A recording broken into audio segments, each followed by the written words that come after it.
Hey, gorgeous! Welcome to the Business Mindset Podcast with Holly Wharton, which combines powerful strategies on how to upgrade your business mindset, along with practical business tips to grow your business. This podcast features solo shows with Holly and also interviews with inspiring women entrepreneurs from around the world.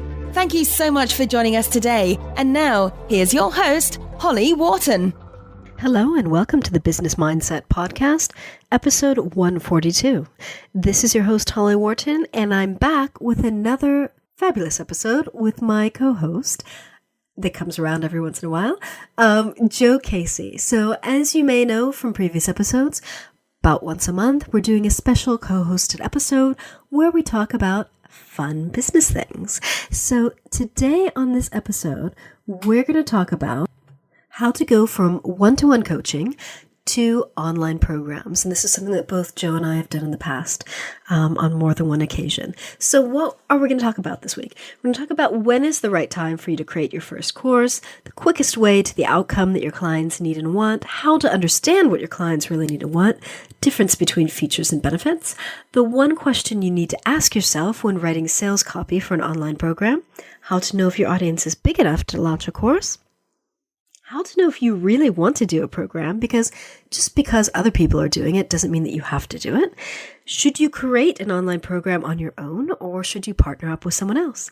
And how to deliver content for your online course. So we're going to talk about all this fabulous stuff and more. So thank you very much for tuning into our episode, and I hope you enjoy it. Hello and welcome back to the Joe and Holly special episode. This is Joe Casey and Holly Wharton, and today we're going to talk about how to go from one-to-one coaching to online programs. This is one of those kind of big leaps for a lot of coaches and online business owners that can really change your business. So welcome, Joe. Hi. Yeah, I don't know about you, but it's one of those questions that I get asked about a lot. So I think we can give some kind of very practical advice in this one, which is definitely always cool. Yeah, good. So when did you create your first online program? Last year. I mean, I'd done free programs before, but I mean, for people who've kind of been following me for a while, you know that I changed business focus, changed niche about 18 months ago. And when I was doing more life coaching, I didn't do an online course with that. I'd done a free one, which was quite in depth, but I hadn't done one that was kind of, you know, a chargeable, making money for me. And so I did it the end of last year, did a beta program earlier on in the year, and then ran it fully for the first time, kind of the autumn, fall time. And it was really interesting. It's a very different beast to doing one-to-one. And I'm definitely going to be running it again, and it will evolve. But yeah, really interesting. How about you? My first one was when I was in my previous incarnation of my business, or actually 2 incarnations ago. So it was when I had my social media business, and it was an 8-week social media online course. And luckily I had some guidance from a friend who had recently created her own course. And she encouraged me to do that thing where you sell it first and then you create the course.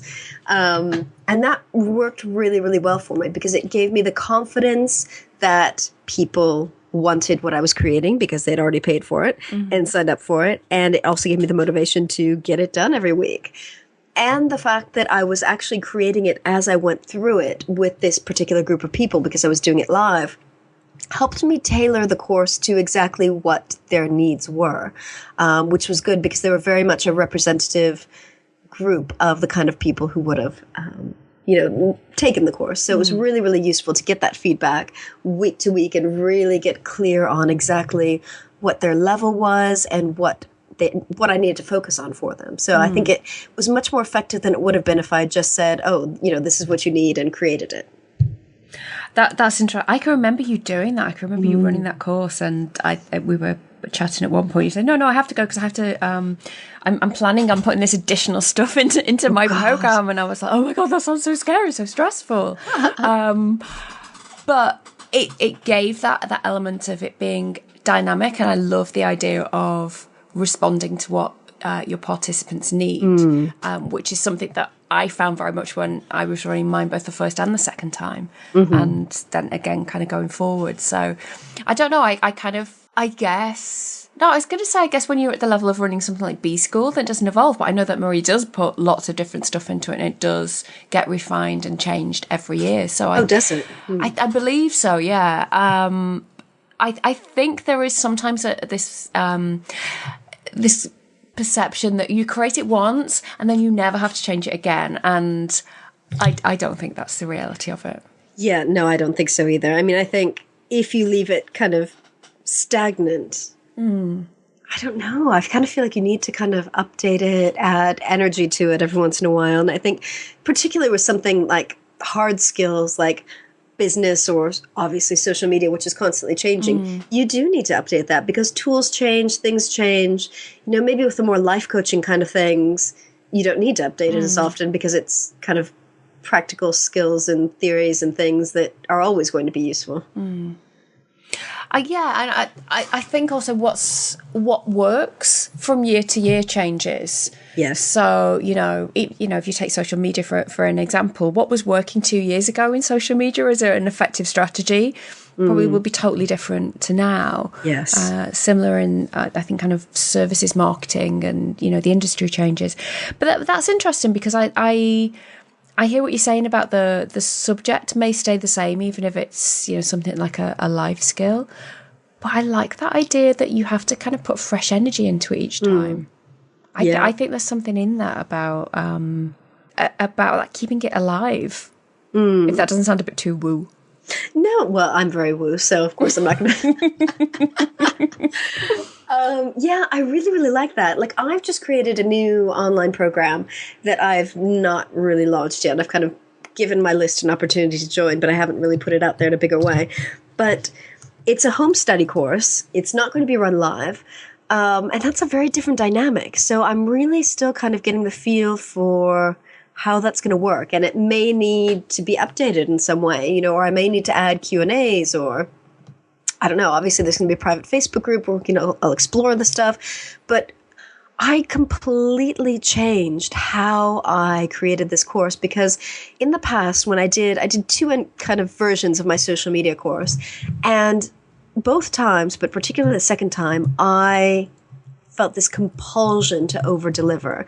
And I think I totally overwhelmed people with all the stuff that I gave them because it was like, I started out and I was like, okay, they need to know all this. And I was like, my God, but they need to know this and this and this and this and this. And I just kept adding like all these extra bonuses to the course.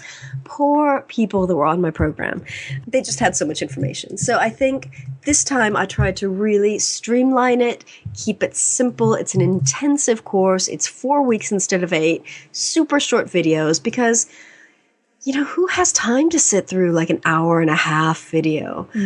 I don't. So I don't know. I'm trying this different approach. It's completely radically different to what I've done before. So we'll see how it goes. That is so interesting because I did exactly the same. And I think that, by the way, people, we will get onto the, how you actually do it and how you when is it the right time and things like that for you to start. But I think it is a really important point that we have this tendency, I think particularly if you're, very heart-centered, to be an overgiver.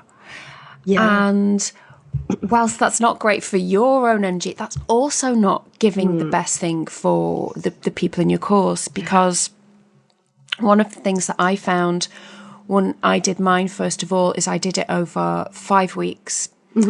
And there was about 3 or 4 hours work each week, plus a Q&A call, plus homework. And people were like, whoa, this is intense. The second time I did it over, it was originally going to be 4 weeks, but with less content. And in the end, I doubled the length of it because people were kind of going, no, I'm still on module 2, even though I put a lot less in. So I ended up putting in an additional Q&A call, giving people longer to finish the exercises. I'm going to radically change it the next time, still have the same content, but chunk it down into much smaller pieces. Probably do it over 8 to 12 weeks to really give people the time to put into practice and embed the things that they are learning. And also looking at the models that other people use for their courses has been really enlightening. So like I know one person who does one piece of homework.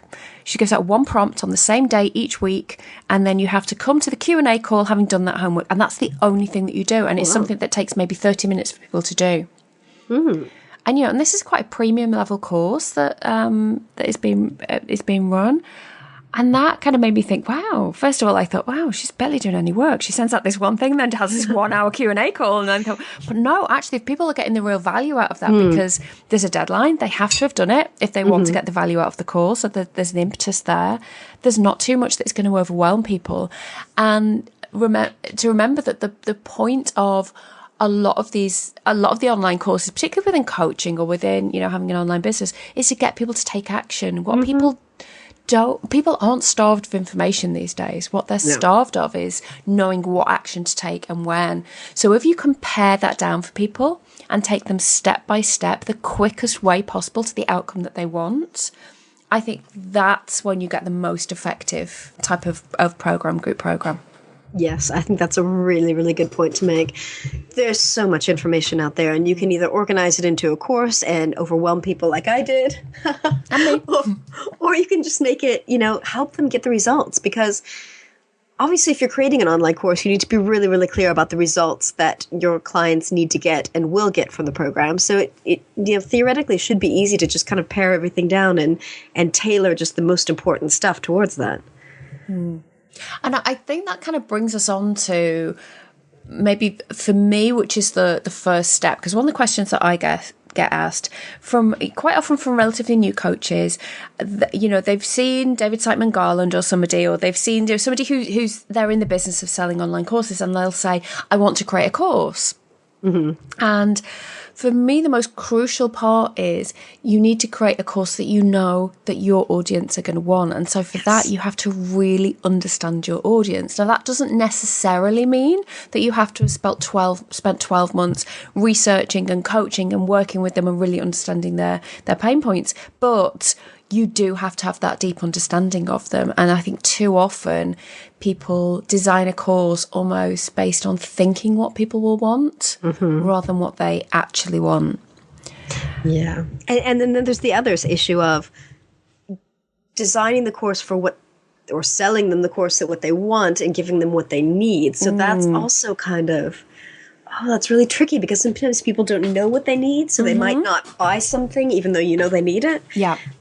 So that's a really tricky thing as well. Yeah. So it's the idea that you create the course and you sell it, you market it based on the benefits, what people will have at the end of doing the course, rather than I will teach you X, Y, Z, A, B, C. Actually, it's kind of marketing 101 in a way. Features versus benefits. Yeah, and it's going back to what will people have, what will be different at the end of the course. And if you're just selling it on, you will have learnt my process, or you will know how to do X, Y, and Z, that might not be enough for people. And that might not be what they think they need either, which is going back to your point, Holly. Exactly. So when do you think is the point that coaches and other business owners can think about creating that online program? So as you said, first they really, really need to know what their clients want and need. What else is kind of the trigger, do you think? Well, some people would say once you've developed a reasonable sized audience. So one of the challenges is, and I've had this happen with clients that have worked with me, that they've come to me afterwards saying, I've just launched my online course and it was great and nobody signed up for it. And so there is an element of, well, how many people do you have on your newsletter list? How many people do you have in your list? And they're like, 50, 30, and there is a part of it that is a bit of a numbers game. So you do have to have enough people who know you and trust you. But that being said, you don't have to have 1,000 people on your list to be able to sell and make a decent amount from a great course. And one of the strategies that I love is what Tara Gentile would call the living room strategy, which is once you have an understanding of your clients and your best clients, that you reach out to people personally and individually and say, I'm thinking of creating this with you in mind. Is this something that you would pay for? And so you almost start, I suppose, a little bit like you did, Holly. You almost pre-sell the course. You pre-sell the idea and test out the idea. And this idea of reaching out to people individually and saying that I made this with you in mind based on the fact that you're struggling with X, Y, and Z. And I thought that, these types of things would be really helpful. And by the way, if you know anybody else who's in a similar situation, would you, pass this information on to them?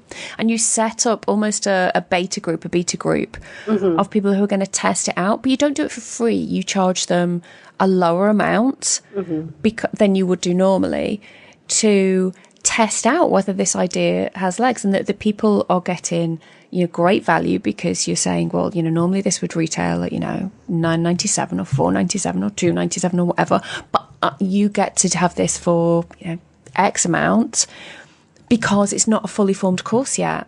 And that's what I did with mine, and managed to fill it really easily. And I didn't have a huge list.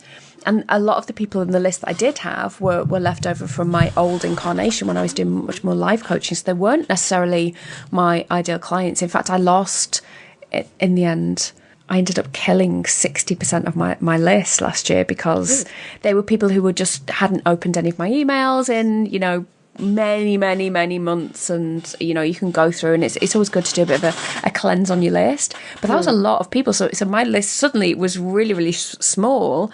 But I reached out to people who'd been either been clients of mine, or members of Facebook groups who I'd connected with, or people who I'd maybe done intake sessions with, or done one-off sessions with, or people who were aware of my work, or had come to a webinar and things like that. And for as many as possible, I reached out to them personally and said, look, I've created this. Does it resonate with you? Is this the type of thing that you would pay for? And if they said yes, then I kind of put them on a wait list, and then went back and said, look, this is what I'm thinking of doing. It's normally going to be, I think, $4.97 it was when it ran. I did it as pay what you want. But with some kind of caveat, because the thing for me, if somebody says it's pay what you want, I have this immediate thing going, do they really mean pay what you want? Yeah, what if I go in too low? Yeah. What if they think, oh my goodness, that is, she is the meanest person ever. So I gave people some parameters, suggested price. Good. So suggested price was $97. And I had 14 people sign up. And I think only 2 of them paid less than the suggested amount, which was absolutely fine. That was part of the idea. They could pay what they wanted. I think I put a minimum amount in as well of something like $49, and then as part of that, got individualized feedback from everybody as well, and so got so much value. So actually, that became a viable course, despite the fact that I maybe reached out to 20 people. So you don't need to have an enormous list to do this. But what I did know by that point was I knew my audience really, really well. Yeah, that's really, really good. And it's also about the quality of your list, not so much the quantity. Because you could have 1,000 people on your list, but if you're never offering them anything, if you're never selling them anything, you're just sending them blog posts every week or every month or whenever, and they're not buying from you anything, then even if you've got 1,000 people, they might not buy from you when you launch something, Exactly. So I think it's all about the quality of relationship that you have with the people on your list as well. And you strengthen that by reaching out and contacting these people individually. Yeah, sure. And of course, the other thing to bear in mind is, do you even want to do group programs? Yeah. Because especially if you're in, a very a very heart-focused business, one of the things to ask yourself is, do you enjoy that kind of deep one-on-one intimate connection with people that you only really get from one-on-one work? Or do you love the kind of the teaching aspect, and you're not too concerned if it's to a wider bunch of people where you don't get that same kind of high-touch experience with them? And I think that's really personal. There's no rule book that says you have to do group programs, and it's the only way you can make a decent living from this. Exactly. I think there's so much talk about passive income and how online programs are the best way to do that because they can be big money. And Yes, but I think it's really important to point out, as you have, that they are not for everyone. I mean, I love one-to-one work with people. I know I have limitations on how much one-to-one work I can do, which is why I'm adding this online program, because I've done online programs in the past. I've enjoyed them, but I know that I'm never, well, who knows in the future, but I'm probably never going to be one of those people that's got 100% of my income from online programs and products and courses and no one-to-one work, because I love the one-to-one work. No, I'm the same. And one of my kind of big learning points was, I mean, I've done a few. I also did a group program. I suppose more like a group coaching program. There were kind of exercise and things. I did a group program with Andrea Owen last year. And Andrea Owen has a huge platform. You know, I think she's over 100,000 likes on her Facebook page. But she reached out to me and she said, you know, and I have a lot smaller platform, and she said, I don't want to do this on my own. And I think it'd be much more fun to do it with somebody else. Do you fancy doing this with me? Because she just knows herself that actually that's not what she enjoys so much. She enjoys that kind of interaction. And it was great fun. And it really was. And we were able to get into that kind of creative collaboration mode, which meant that I think it was a better program for the people who participated, because they got the benefit of two heads and two styles and two people's experiences, and that worked really well. But I also it was a great learning point for me when, you know, Andrea just said, I don't enjoy doing it on my own.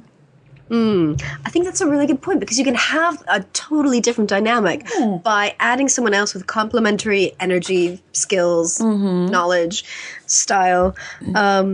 But that could also potentially be really complicated if you're not a good fit from the technical and practical and getting the work done aspect. Yeah, absolutely. I mean, it is a real skill, kind of co-working and collaborating with people. You do have to have some upfront discussions about, so who's going to do what, and what do you want to add to it, what do you not want to do, what should we outsource, what can we do ourselves, how can I piss you off? That's always one of my favourite questions when I'm working with anybody, because it asks them to think about, actually, what are the kind of things that piss me off? What are the kind of things that, you know, I just don't like it when people do this? And therefore, you know, I'm then pre-armed with that information, not so I can then go out of my way deliberately to do those things, but so that I can make sure that I'm just much more aware of it. Because a lot of the time, the stuff that really pisses us off about people isn't stuff they're doing deliberately. Yeah. It's usually a difference in styles and clash in style. So that's a great point. That's excellent. So what other things do you think people need to take into consideration if they're considering an online program? So we've got, should you do it on your own or with someone else? Should you pre-sell it before you create it? Should you, talk to your list first? What else do you think? You need a list. You need a big list. Exactly. So the other thing is the method and how you want to deliver it. Whether you want to have it being purely evergreen, so that there's no, you launch it and then people, download the workbooks or watch the videos, and there's no interaction from you as you go through. And that can be, those type of courses can work well, but you will usually need some kind of technology support in that, whether you do it through a membership site or you do it through something like Optimize Press, which we've talked about before, Optimize Member, or you do it through something, one of the online courses, or whether you want to have it with some live component in there. Are you going to do it as an ebook? Are you going to do it as videos? Are you going to do it as audios? Are you going to drip feed the content, or can people download the whole shebang all in one go and work through it at their own pace? Are you going to add ongoing support in the form of something like a Facebook group or a G+ group, a private community where people can bounce ideas off, or is it, they download it, they download the workbook, the audios, and that's it, they're on their own. So think about the format, and I think the format of how, for me, the point is, well, how is it this information? How is this learning? How is this transformation? What's the best method to give that to people? And also you've got the whole issue of what are different people's preferred learning methods. Exactly. Some people love videos, some people hate video, some people like reading, some people don't like reading, some people need to, experience it, do it, journal it, write it, practice it. So different. Yeah. And designing an effective course is a real skill in itself. And it's not, an ebook.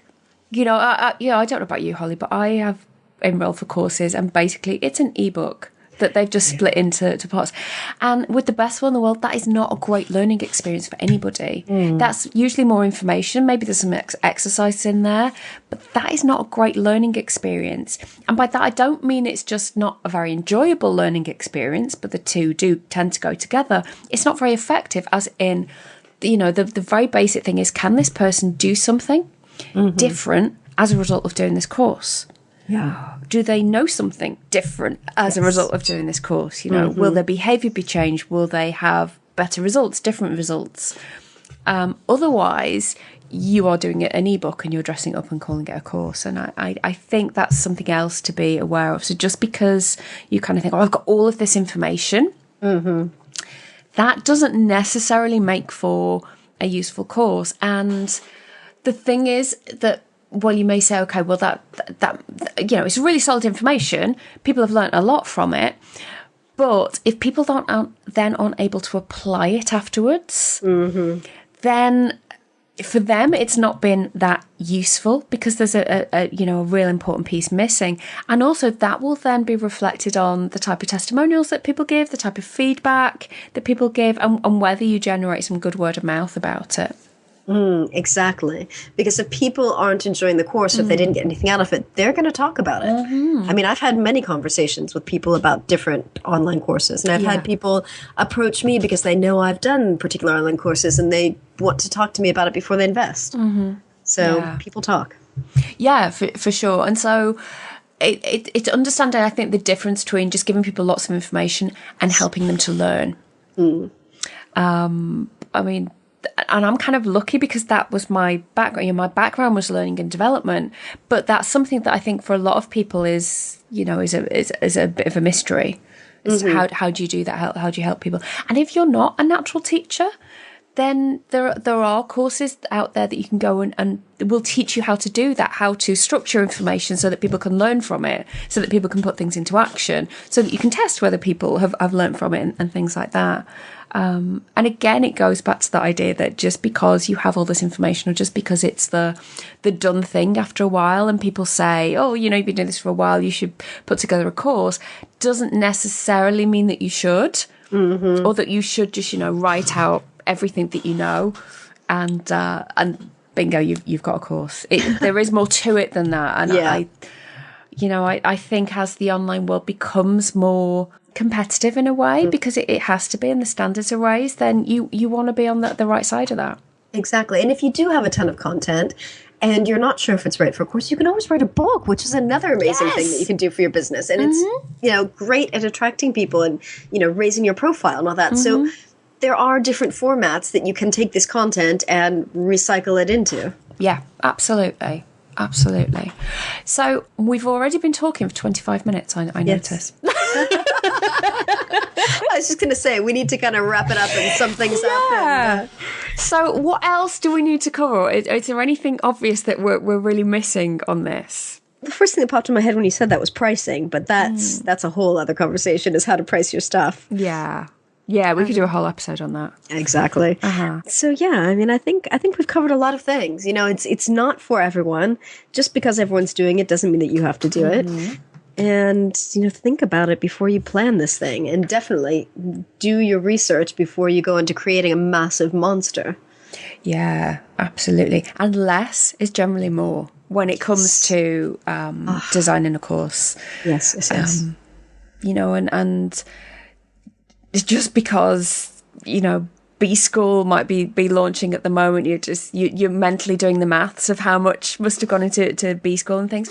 Those big launches, a lot of money goes into those big launches. So you may think, oh, well, if 2,000 people, I don't know how many people sign up for B School anymore, and it's $2,000 a pop or however much, there will be at least half of that going to affiliates. There will be a huge chunk of that going, to the actual running of that business. That's a huge machine that Marie has running that, gets kind of cranked up every year, all of those things that will be, you only have to speak to a VA who's worked on even a medium-sized launch to know the amount that can be spent on things like Facebook ads and promotions and the amount of planning and outsourcing that goes into things. There are a lot of moving parts if you are thinking, I'm going to launch this big course and it's going to have video and I want to get 300 people on it and things like that. In terms of, launching as a whole other episode that we could probably do as well. But in terms of if you are thinking, I'm going to design a course and I'm going to sell it at $500 each and I'm going to sell 1,000 of them and, I can retire. There are some statistics about launching that kind of say it really is a numbers game. Yes. So even if you have an active list of people, you are going to probably convert between 1% and 3% of the people on your list. So if you have 1,000 people on your list, you're going to, get between, and this is on average, 10 and 30 people buy from you. And that's if you have all of the other pieces in place. That's if they, are a responsive list. They're used to, they're a good fit for you.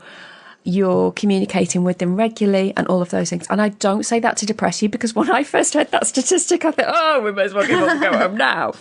It's not. But I also see it's kind of manage expectations for people. And because I see people who are just crushed because they've put all of this work, they've, 6 months work gone into designing this online program and 1 or 2 people sign up. Well, and that's the thing. That's one of the reasons why it can be so useful to sell it before you create it, because when I did that first online program, I did 2 things to sell people onto it. And I remember when I created it, I was selling it for it was £395, and I was discounting it to $295. I did a speaking engagement and I did a webinar, and I had decided I was going to go ahead with the course if I got at least 4 people on it, just because I wanted to. It would give me some money and it would, get me started on doing online programs. I ended up getting 10 people, so it was like £3,000 what I made. And I just did 2 things: speaking to a very, very targeted audience of people who, were interested in what I had to say and what I did, and a webinar. That was it. So I was very, very lucky because I had access to these very kind of targeted audiences and I had people help me out. And it was also very clear about the fact that I wanted X amount of people to go ahead with the program or not. So I think also, if you're going to go with that approach, be clear on how much money you want to get minimum to go forward with that.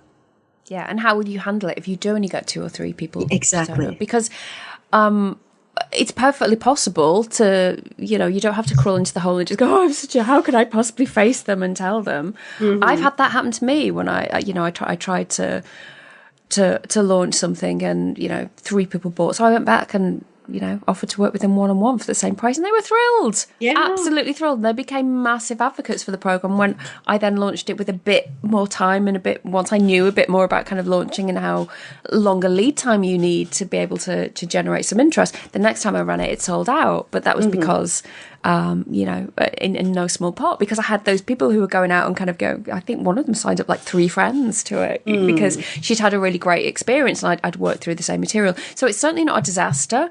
And it's like with so many of these things in your business, you have to be able to be flexible and to think, okay, that didn't work. What can I learn from it? How can I pivot a little bit? Well, it's like the whole NLP presupposition. There's no failure, only feedback. So if you launch this thing and no one's buying or 2 people bought, you just need to tweak things. You maybe need to do some more research, check your sales copy, the content, look at different things and figure out what you can do to change it. And maybe it's just 1 or 2 elements that need to be changed and, you can have a successful launch the second time. Yeah, absolutely.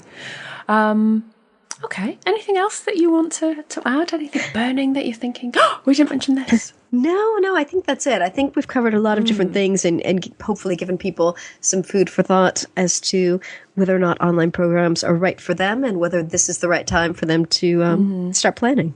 Yeah, absolutely. All right. Well, thank you very much, Holly Wharton. It was lovely having this chat with you. And thanks, everybody, for the feedback on the episode so far.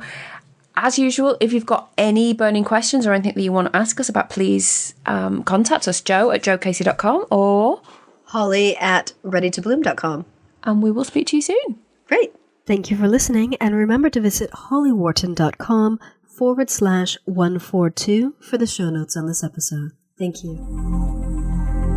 Thanks so much for listening to the Business Mindset Podcast with your host, Holly Wharton. You can find more information about today's episode, including links for topics that were discussed at hollywharton.com. And if you enjoyed this episode, please remember to head over to iTunes and leave a quick review of this podcast. It just takes a minute. Thank you.